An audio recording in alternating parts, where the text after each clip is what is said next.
Sherlock Holmes and the Enigma of the Vanishing Train. It was a dreary London morning when I, Dr. John Watson, found myself once again in the familiar sitting room of 221B Baker Street. The fog outside was thick, nearly impenetrable, and I was content with a cup of tea and the latest edition of the Times. However, my companion, Sherlock Holmes, paced restlessly by the window, his sharp mind clearly craving stimulation. "Watson," Holmes said suddenly, his voice cutting through the silence. "I fear we are on the verge of an exceedingly dull day. There has been noteworthy crime in the past week, and I find myself most disagreeably idle." Before I could respond, Mrs. Hudson ended with a telegram. Holmes snatched it from her with eagerness, his eyes scanning the message. Slowly, a smile crept across his face.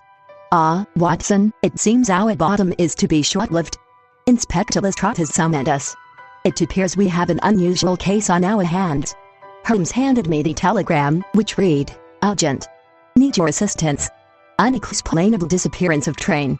Meet at Paddington Station." Lestrade disappearing train. I muttered, incredulous. Holmes grabbed his coat and hat, already in motion. "Come, Watson. The game, as they say, is afoot."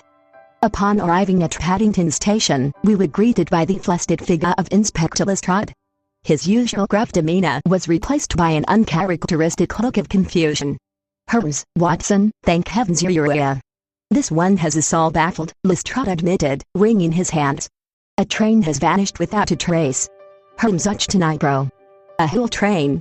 "Yes," Lestrade replied. "The night express bound for Exeter, carrying passengers and cargo, disappeared somewhere between Paddington and Reading. It left on schedule last night at 11, but never arrived at its destination. The signalman at Club reported seeing it pass, but after that, it simply vanished." Holmes's eyes gleamed with interest. "Fascinating. No wreckage? No sign of derailment?" "Nothing," Lestrade said. "We've sent such parties along the line, but there's no indication of an accident. The train has simply evaporated." "Evaporation of physical objects does tend to be rare," Holmes said dryly. "There must be a more rational explanation." Holmes and I followed Lestrade to the station master's office, where the logs of the train's journey were kept. Holmes studied the entries with great care. "The train left at exactly 11:05, he muttered to himself, tracing the route on a map. "Passed through Slough at 11:50, and then, nothing. What could have happened between Slough and Reading?" His eyes narrowed as they rested on a section of the Magna Maidenhead. "That is curious. Lestrade, was there any cargo of particular value aboard the train?" Lestrade scratched his head. "Yes, in fact, there was. A shipment of rare antiquities was being transported to a museum in Exeter." "Why do you ask?" Holmes turned to me, a glint of excitement in his eyes. "I suspect, Watson, that this is no simple case of a missing train. We are dealing with something far more intricate, perhaps even deliberate. We soon found ourselves aboard a special train, provided by the railway company, retracing the vanished train's route. The fog had thickened, shrouding the tracks in an almost otherworldly mist. As we approached the stretch of line near Maidenhead, Holmes suddenly called for a train to halt.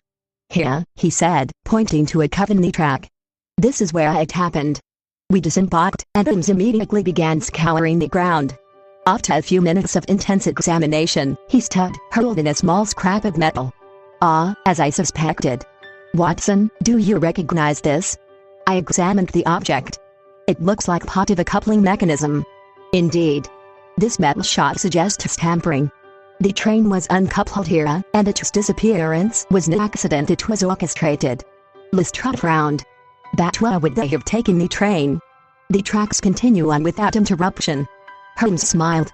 "Not if they diverted the train onto a hidden siding, which I believe is precisely what happened. Whoever planned this knew the railway system well and took advantage of the fog and the night to execute their daring." Following Holmes's leg, we searched the surrounding area. After about half a mile, we found it a hidden track branching off from the main line, cleverly concealed by overgrown foliage. And there, hidden behind a copse of trees, was the missing train. "By Jove!" Lestrade exclaimed. "How did you know?" "It was a matter of deduction, Lestrade. The train's disappearance had to involve a diversion, and the secluded geography of this area made it the perfect spot for such a maneuver. Now, let's see what they were after." We climbed aboard the train and made our way to the cargo hold. Sure enough, the crates containing the antiquities had been forced open. But curiously, only one item was missing: a small, ancient artifact, barely larger than a book. Holmes examined the empty crate and the scattered straw.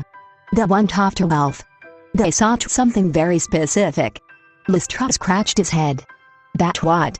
And why go to such lengths for it? I believe, Inspector, the answer lies in the world of archaeology rather than crime. This artifact must have some significant, perhaps even secret, value.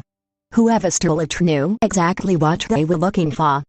The following day, after some inquiries and research, Holmes uncovered the truth. The missing artifact was an ancient Sumerian tablet, believed to contain the location of a long-lost treasure. The theft had been orchestrated by a group of international treasure hunters, who had used the train's cargo's cover to steal the tablet. Holmes arranged for their stop before they could flee the country, and the tablet was safely returned to the museum. As we sat by the fire that evening, I marveled once again at Holmes's brilliance. To think, Holmes, they managed to steal an entire train to cover up their crime. Extraordinary. Holmes smiled, lighting his pipe. Indeed, Watson. But as with most mysteries, the solution was simply a matter of observing the right details. It is the little things that are infinitely the most important. And so, another mystery was solved, thanks to the unparalleled